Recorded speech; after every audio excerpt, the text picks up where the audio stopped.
Assalamualaikum warahmatullahi wabarakatuh. Waalaikumsalam. Bapak, Ibu, saudara dan saudari kaum muslimin dan muslimat, mari kita mulai. Bismillahirrahmanirrahim. Ya, baik, mungkin ada pertanyaan dari brosur secara langsung. Monggo, Ustaz. Masih menyambung dari hadis tersebut, Ustaz. Yang saya pahami bahwa dunia ini seperti bangkai. Tapi kenyataannya saya sangat mengharapkan dunia ini, karena setiap harinya saya berharap ada rezeki Allah yang karuniakan pada diri saya. Karena saya membiayai anak saya yang sekolah di suatu SMP yang menurut saya sangat memberatkan, karena saya seorang janda dan cuma berjualan kecil-kecilan di rumah. Alhamdulillah anak-anak saya memberi bantuan.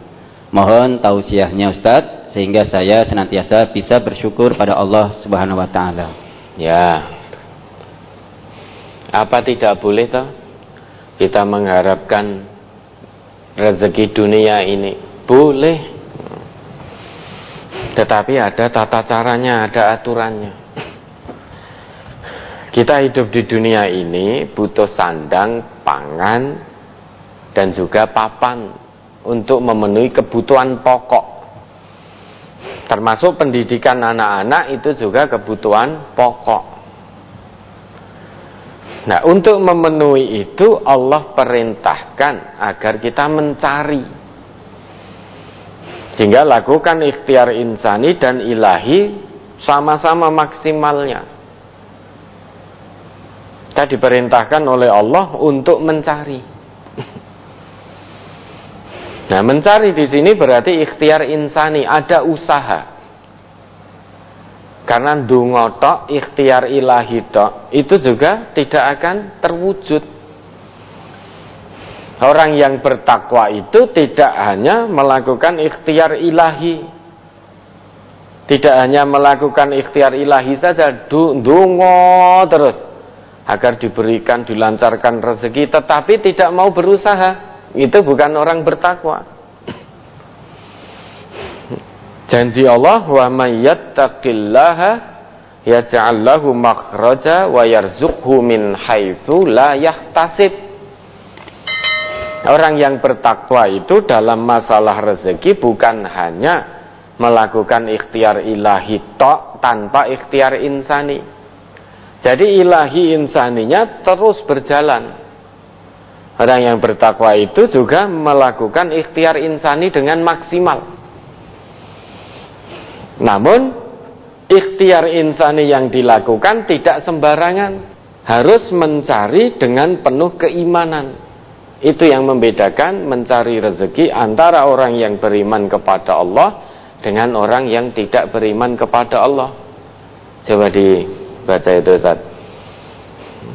Perintah mencari rezeki untuk semua manusia, entah itu iman, entah tidak, perintahnya sama. Al-Baqarah 168. Ya ayyuhan nas kulu mimma fil ardi halalan thayyiba. Surat Al-Baqarah, surat kedua ayat 168. Ya ayyuhan nasu kulu mimma fil ardi halalan thayyiban wa la tattabi'u khutuwatis syaitan innahu lakum aduwwum mubin. Hei sekalian manusia, makanlah yang halal lagi baik dari apa yang terdapat di bumi, dan janganlah kamu mengikuti langkah-langkah syaitan, karena sesungguhnya syaitan itu adalah musuh yang nyata bagimu. Terus 172-nya. Ya ayyuhalladzina amanu kulu min thayyibati ma razaqnakum washkuru lillahi in kuntum iyyahu ta'budun. Hei orang-orang yang beriman, makanlah di antara rezeki yang baik-baik yang kami berikan kepadamu, dan bersyukurlah kepada Allah jika benar-benar hanya kepadanya kamu menyembah. Terus yang satu Al-A'raf 96. Ini perbedaan-perbedaan mencari rezeki. Surat Al-A'raf surat ke-7 ayat 96. Walau anna ahlal qura amanu wattaqau lafatahna alaihim barakatim minas samai wal ard walakin kazzabu fa'akhadnahum bima kanu yaksibun. Jikalau sekiranya penduduk negeri-negeri beriman dan bertakwa, pastilah kami akan melimpahkan kepada mereka berkah dari langit dan bumi. Tetapi mereka mendustakan ayat-ayat kami itu, maka kami siksa mereka disebabkan perbuatannya. Ya baik, kita pelan-pelan ya. Di Al-Baqarah 168 yang diseru semua manusia. Nah, semua manusia tanpa kecuali diseru oleh Allah untuk mencari rezeki di muka bumi ini dengan cara yang halal. Ya ayyuhan nas, wahai segenap manusia, kulu mimma fil ardi halalan thayyibah. Carilah apa sebagian yang ada di bumi ini dengan halal, cara halal dan thayyib, baik. Jadi makanlah apa yang di bumi ini dengan yang halal-halal dan yang baik. Halal zatnya, halal pemerolehannya, thayyib untuk tubuhnya. Ini, wala tattabi'u khutuwatis syaiton. Namun ingat, dalam mengharapkan rezeki dan mencari rezeki dunia ini, kamu akan dihadapkan oleh gangguan-gangguan setan. Allah perintahkan mencari rezeki dengan cara halal dan thayyib, namun setan akan terus mengganggu manusia agar tidak mentaati perintah Allah mencari rezeki secara halal dan thayyib. Maka setan akan mengganggu, membisikkan sesuatu yang buruk.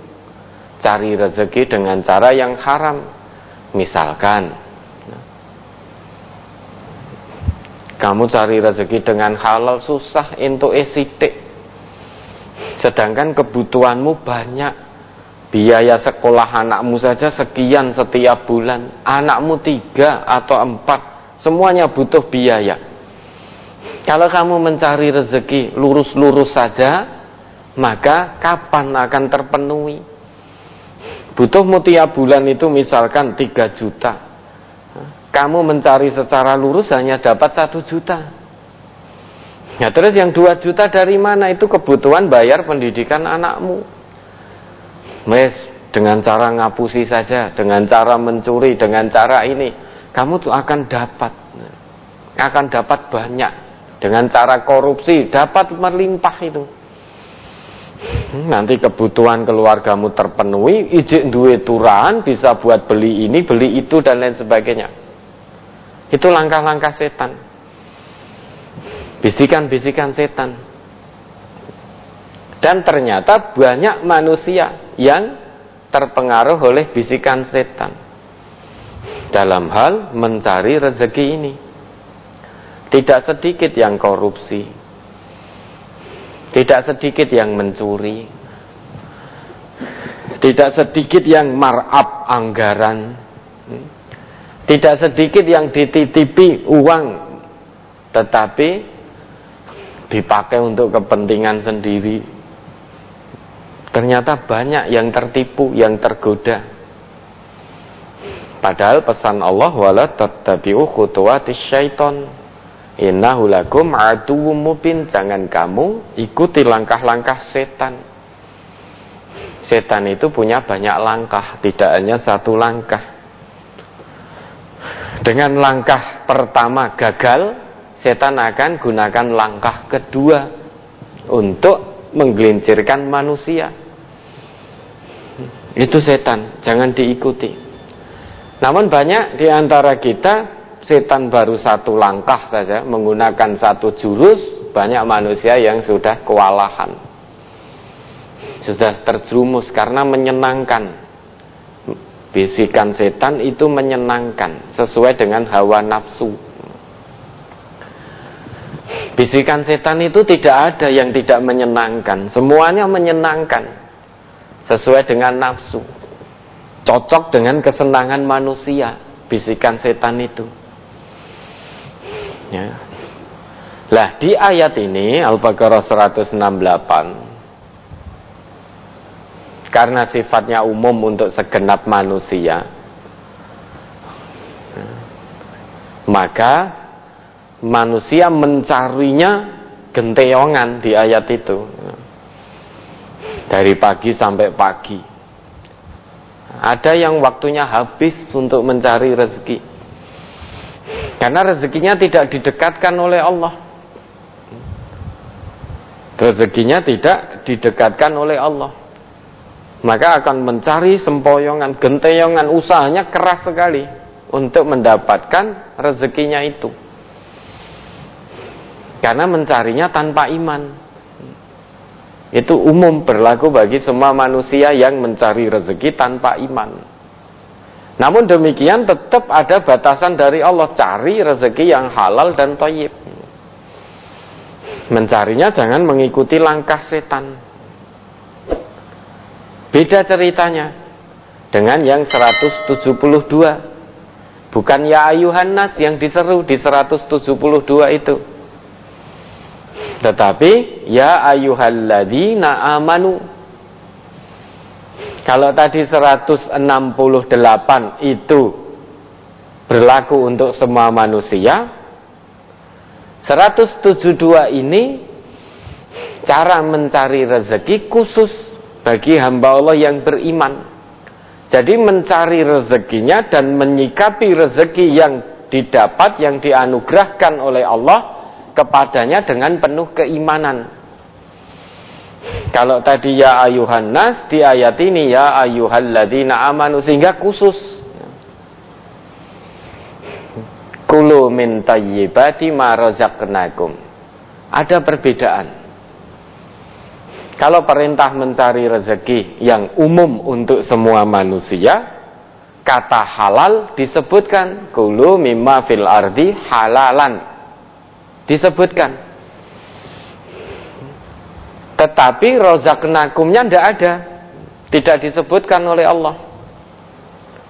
Kalau di 172 ini, karena ini tak khusus bagi hamba Allah yang beriman, bagaimana mencari rezeki, bagaimana menyikapi rezeki yang Allah berikan dengan penuh keimanan, maka kata halal tidak ada di sini. Tetapi muncul rozaqnakumnya muncul.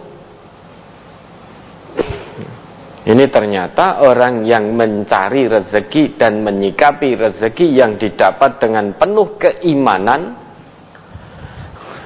orang yang beriman itu tidak pernah terlintas dalam benaknya sedikit pun mencari rezeki dengan cara haram. Sudah otomatis orang yang beriman betul, imannya sodik itu, betul-betul iman, itu niscaya akan mencari rezeki dengan cara halal. Tidak pernah terlintas dalam benaknya mencari rezeki dengan cara haram, itu tidak pernah.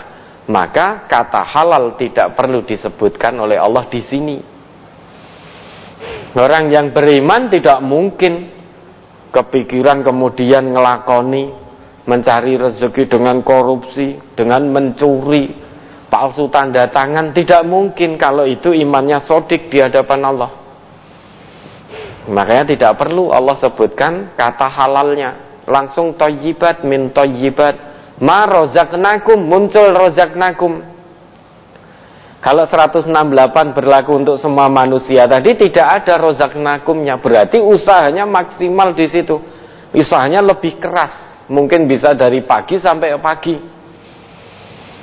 Waktunya habis untuk mencari, karena tidak didekatkan oleh Allah. Lah, bagi hamba Allah yang beriman, tentu tetap ada usaha, namun usahanya tidak sekeras, tidak segenteyongan umumnya manusia. Karena ini mencari rezekinya dengan penuh keimanan, yakin dengan janji Allah.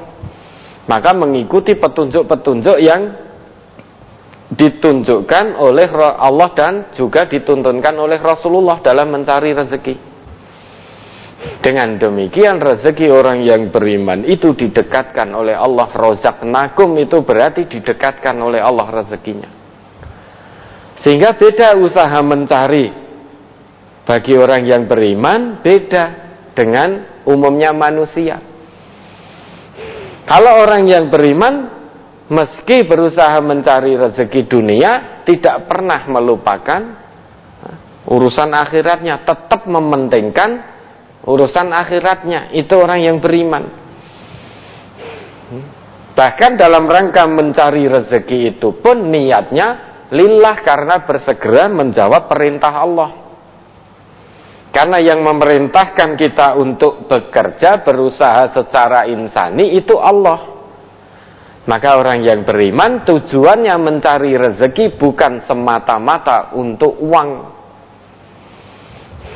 Orang yang beriman tujuan dia mencari rezeki mungkin bekerja karena bersegera menjawab seruan Allah, seruan Rasulnya. Kalau itu sudah niatnya, sedikit atau banyak yang Allah berikan tetap disyukuri, yakin fahuwa hasbuh, Allah akan selesaikan urusan dunianya. Itu orang yang beriman.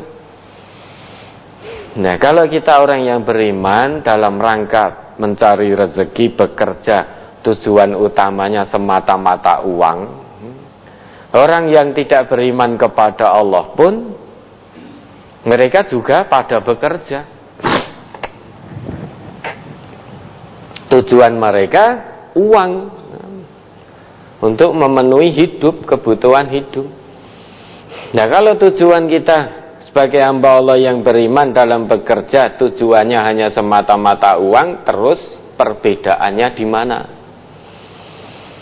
Padahal Allah ngendika, "Qul hal yastawil ladzina ya'lamun wal ladzina la ya'lamun, innama yatadzakkaru ulul albab."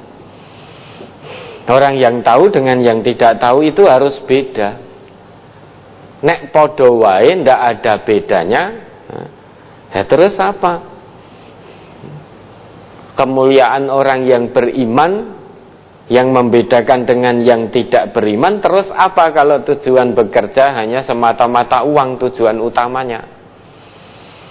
Tentu harus beda. Orang yang beriman itu dalam bekerja tujuannya Allah, lillah. Karena Allah yang perintahkan. Maka kita bersegera menjawab perintah Allah, bangun, bangkit, berdiri, berusaha mencari nafkah. Dengan cara keimanan, dengan penuh keimanan, maka rezeki akan didekatkan oleh Allah. Setelah itu washkuru lillahi in kuntum iyyahu ta'budun, itu orang yang beriman. Jadi mencari rezekinya dengan penuh keimanan, setelah dapat washkuru lillah, bersyukur kepada Allah. Menyikapi rezeki yang Allah titipkan itu juga dengan penuh keimanan, penuh rasa syukur kepada Allah. Ini ketetapan Allah yang ngendika Allah. Maka yakini dalam hati. Yakini dulu sepenuhnya dalam hati. Yang utama itu. Jangan ikuti akal dulu. Jangan ikuti hawa nafsu. Wah, ini ora cukup no ngene-ngene. Jangan. Itu bisikan setan. Yakini dulu, mantapkan dalam hati, ya. Yakini janji Allah ini dengan penuh kemantapan dalam hati. Mencari rezeki dengan penuh keimanan, setelah itu menyikapi yang didapat dengan penuh rasa syukur. Allah itu kalau sudah berjanji membuat satu ketetapan, mustahil bagi Allah mengingkari janji yang telah ditetapkan. Kalau ternyata atau masih kesulitan, bisa jadi mencari rezeki belum sesuai dengan apa yang Allah tetapkan, sehingga syarat untuk mendapatkan kemudahan rezeki belum terpenuhi. Bisa jadi kita masih merasa kurang. Allah sudah maha baik, diberi sekian masih kurang, beri sekian masih kurang, sehingga tidak mensyukuri, padahal perintahnya waskurulillah, bersyukurlah kepada Allah, sedikit atau banyak syukuri. Syukuri, la in syakartum la azidannakum wa la in kafartum inna adzabi lasyadid. Dengan bersyukur itu Allah akan tambah. Kalau kita mengeluh dulu, ya tidak akan Allah tambah, karena tidak ada rasa syukur dalam hati kita. Mustahil Allah tambah mau kita tidak bersyukur. Maka syukur dulu dalam hati, tanamkan rasa syukur kuat-kuat dalam hati. Pasti ya, janji Allah otomatis akan terwujud.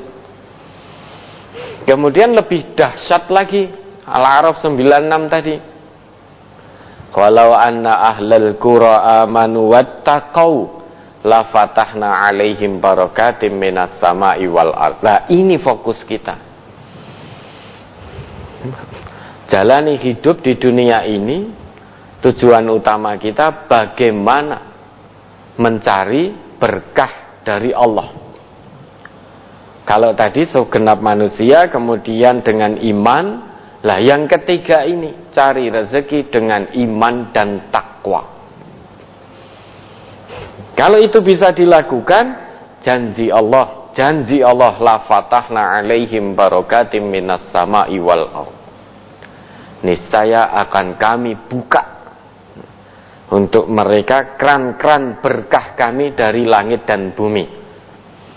Nah, ini jalani hidup ini, fokus utamanya bagaimana mendapatkan berkah dari Allah, bagaimana agar kran berkah dari langit dan dari bumi dibuka lebar-lebar oleh Allah. Tentu syaratnya dua, yaitu iman dan takwa. Syaratnya itu. Kalau bisa iman dan takwa betul, maka Allah akan buka keran-keran berkah dari langit dan bumi. Setiap ada permasalahan, Allah berikan solusi. Setiap ada kesulitan, Allah berikan makhrajnya, jalan keluar yang benar. Anak bayar sekolah tertunda, Allah akan berikan jalan keluarnya. Bukan berarti harus jalan keluar itu harus selalu uang terus bisa untuk bayar sekolah. Bukan, bisa jadi nanti dari pihak sekolahnya memberikan keringanan, itu jalan keluar juga dari Allah. Maka tadi ibu komunikasikan, coba usaha ikhtiar, komunikasikan dulu ke pihak sekolahannya, mohon keringanan misalkan, utarakan bahwa kesulitannya ini. Bisa jadi nanti terketuk pihak sekolahnya, kemudian diberi keringanan, mungkin 50% atau 70%. Ya. Itu juga makhraj dari Allah, jalan keluar dari Allah. Memang kita sebagai manusia hidup di dunia tidak dipungkiri butuh. Ya. Mengharapkan dunia itu boleh. Tetapi jangan sampai dunia itu kita letakkan dalam hati kita. Kalau dunia sampai masuk ke dalam hati kita yang terdalam, maka akan terjangkiti penyakit wahan. Kalau kehilangan dunia, kehilangan peluang mendapatkan keuntungan dunia, kita akan gelo, kecewa sekali. Namun jika kehilangan peluang mendapatkan kebaikan akhirat, biasa-biasa saja. Tidak ada rasa kecewa, apalagi sedih, getun, itu enggak ada. Tapi kalau kehilangan peluang mendapatkan keuntungan dunia, kecewa sekali. Kecewa sekali. Misalkan ada yang menjanjikan, kamu jam 3 malam datang ke sini. Harus jam 3 kamu datang ke sini, pokoknya sepertiga akhir. Sepertiga malam kamu datang ke sini, nanti aku beri 10 juta misalkan. Itu keuntungan dunia, iming-iming dunia. Delala sampai sana jam 4 lebih. Nah, terus yang menjanjikan tadi, Oh, janji saya itu kamu datang di sini, jangan sampai masuk jam 4. Kalau masuk jam 4 ya tidak jadi aku beri. Nah, itu banyak orang yang getun kecewa, ngopo kok mau ya turune anglermen wis pasang alarm kok tidak bangun-bangun. Umpama tangi itu pasti aku mendapatkan 10 juta itu kan. Bahkan tidak sedikit manusia kalau ada yang menjanjikan seperti itu rela begadang. Piye carane ben jam 3 sampai jam 4 bisa datang ke tempat orang yang menjanjikan tadi untuk tujuan 10 juta tadi. Ditahan rasa kantuk, rasa lelah, rasa letih. Ditahan biar tidak tertidur. Itu kalau dunia sudah sampai dalam hati. Namun kalau Allah yang menjanjikan untuk kebaikan akhirat, ayo bangun. Bangun, ya ayyuhal muddatsir qum fa'anzir wa rabbaka fakabbir. Ayo bangun orang yang berselimut, bangun. Wa minal laili fatahajjat bihi nafilatan lak asa ayyab'atsaka rabbuka maqaman mahmuda. Janji-janji Allah yang demikian ternyata banyak orang tidak tertarik. Bahkan tidak hanya sunnahnya saja. Ketinggalan wajib ya biasa-biasa saja, kehilangan sholat wajibnya biasa-biasa, tidak ada perasaan apapun, apalagi sampai perasaan kecewa, gelo, getun, sedih hati. Tapi kehilangan 10 juta, terlewatkan 10 juta tadi, gelonya luar biasa. Itu kalau dunia sampai ke hati. Maka boleh mengharapkan dunia, namun jangan sampai larut dalam kehidupan dunia.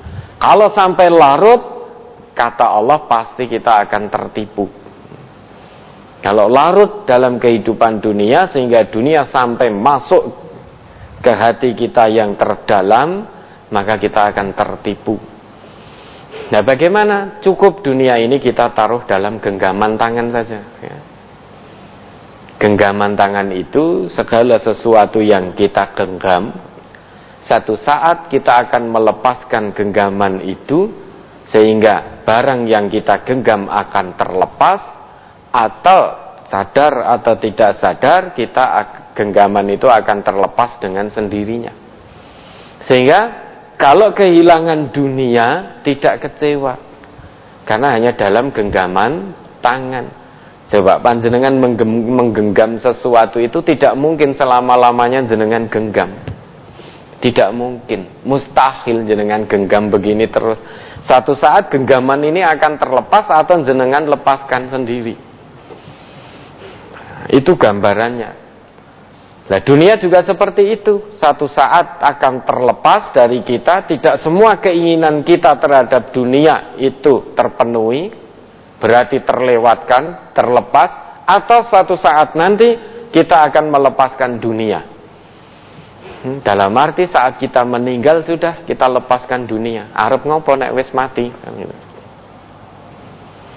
Mau apa? Maka dunia cukup dalam genggaman saja, genggaman tangan. Jangan sampai masuk ke dalam hati. Tetapi akhirat jangan sampai hanya dalam genggaman tangan. Akhirat harus masuk ke dalam hati. Sehingga kalau kehilangan atau terlewat mendapatkan kebaikan akhirat, itu gelo. Ada perasaan kecewa, sedih, menyesal luar biasa. Kenapa? Kok semalam tidak bisa bangun? Kenapa? Hari ini karena kelengahan tidak bisa duha. Kenapa hari ini subuh kesiangan? Itu kecewa gitu. Kalau bekerja, masuk kantor terlambat, dipotong gaji, kecewa. Tapi kalau subuhnya kesiangan, kehilangan waktu subuh tanpa udzur yang dibenarkan agama, tenang-tenang saja, santai-santai saja, jangan terbolak-balik. Ya, akhirat harus ada dalam hati. Sedangkan dunia hanya dalam genggaman tangan saja. Sehingga kehilangan dunia tidak akan kecewa, tidak akan menyesal, tidak akan bersedih. Namun jika kehilangan kebaikan akhirat, menyesal betul. Ada perasaan gelisah, sedih, dan lain sebagainya, dan lain sebagainya. Karena kehilangan akhirat. Nah, maka ibu, ya, komunikasikan dengan baik kepada pihak sekolahnya. Insya Allah dengan begitu Allah akan berikan pertolongannya. Yakin betul kepada Allah, Allah tidak akan pernah membebani hambanya di luar batas kemampuannya. Allah tidak akan pernah membebani hambanya di luar batas kemampuannya. Kalau kita bertawakal kepada Allah, fahuwa hasbuh, wa may yatawakkal 'ala Allah fahuwa hasbuh. Allah akan cukupkan urusan dunia kita. Dan janji Allah itu akan betul-betul nyata terwujud kalau syaratnya kita penuhi. Apa itu? Tawakal kepada Allah. Tawakal bukan berarti pasrah tanpa usaha. Tawakal di sini berarti melakukan usaha insani dan ilahi secara maksimal. Salah satu bentuk ikhtiar insani yang bisa dilakukan, ibu bisa mengkomunikasikan dengan pihak sekolah tadi. Ya, ada lagi?